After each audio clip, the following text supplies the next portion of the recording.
নমস্কার, S Bangla news online খবর সব দেখাবো আমরা।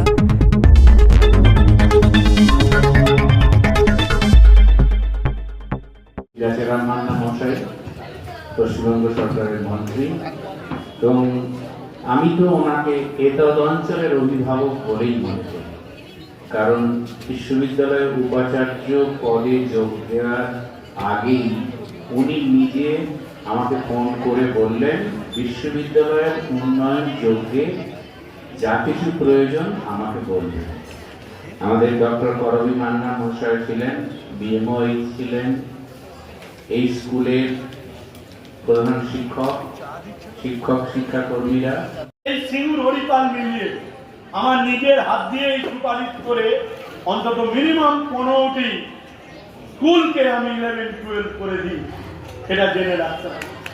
অর্থাৎ শিক্ষা ক্ষেত্রে সরকার এখন বহু সুযোগ দিচ্ছে, তাই ছেলে মেয়েদের পিছন ফিরে থাকাবার সময় নয়, সামনে তাকানো আর পড়া।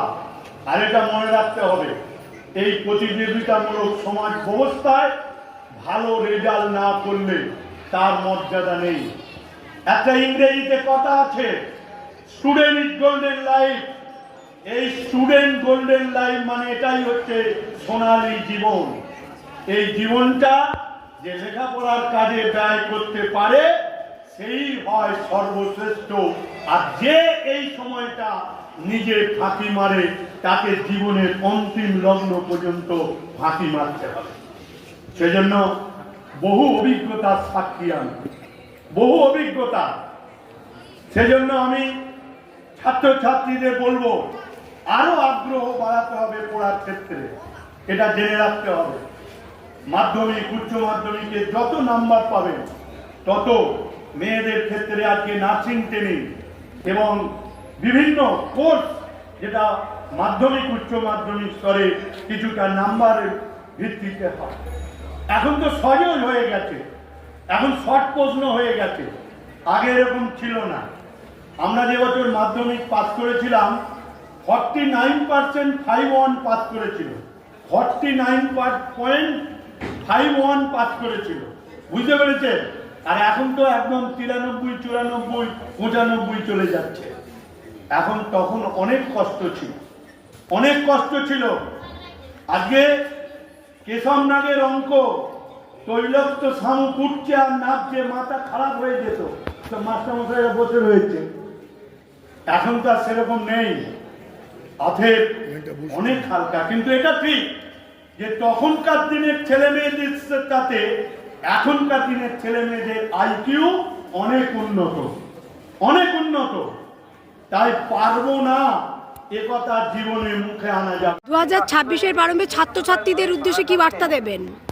ছাত্রছাত্রীদের উদ্দেশ্যে একটি বার্তা দেবো, আমরা যেমন স্কুলে পড়েছি, যেসব ছাত্রছাত্রী আজকে স্কুলে পড়ছে তাদের বাবারাও পড়েছে, কারো কারো দাদুরাও পড়েছে। আমরা বলবো তাদের পদাঙ্ক অনুসরণ করে স্কুলের পঠন পাঠনে যারা আরও উন্নতি করে, এবং আজকে মাধ্যমিক উচ্চ মাধ্যমিকে আমাদের রেজাল্ট খুব ভালো হয়েছে এবং আগামী দিনে আরও ভালো হবে। ছাত্রছাত্রীরা যাতে পঠন পাঠনে মনোযোগ দেয়। এই স্কুল থেকে মানে মাধ্যমিক আর উচ্চ মাধ্যমিকে কজন প্রথম, দ্বিতীয়, তৃতীয় স্থান অধিকার করেছে? আমাদের স্কুলে এবছর উচ্চ মাধ্যমিক স্তরে কমার্স বিভাগ সর্বোচ্চ নম্বর পেয়েছে, 471 নম্বর 500-র মধ্যে, এবং সায়েন্সের ছাত্রছাত্রীরাও খুব ভালো রেজাল্ট করেছে, 450 উপর নম্বর পেয়েছে। আর্টসের ছাত্রছাত্রীরাও 450 নম্বর।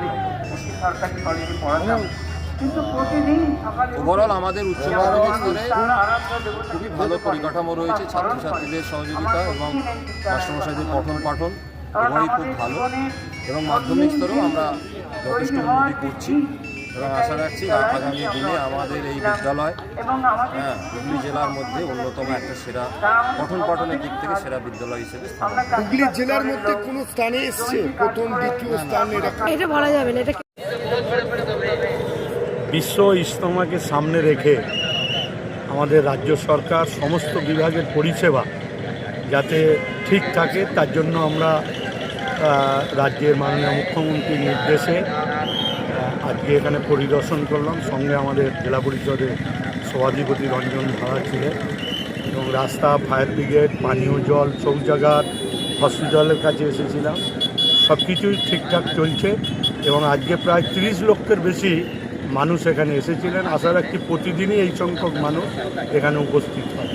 আমাদের রাজ্য সরকারের লক্ষ্যমাত্রা এত বড় একটা বৃহৎ অনুষ্ঠান যাতে শান্তিপূর্ণভাবে এবং যাতে সকল মানুষ কোথাও অসুবিধা যাতে না হয়, পরিষেবা থেকে কেউ যাতে বিঘ্নিত না হয় সেজন্য থাকা। ইতিমধ্যেই আমাদের ডিএম, এসপি সাহেব এবং সংখ্যালঘু দপ্তরের সচিব টিবি সেলিম সাহেব, মুক্তা আজ্জা আইএস অফিসার সকলেই এখানে ছিলেন।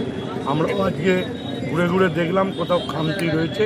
এখন পর্যন্ত যা দেখলাম সব ঠিকঠাক চলছে। আশা রাখছি ইজতেমা শেষ পর্যন্ত এইভাবে সুন্দরভাবেই থাকবে।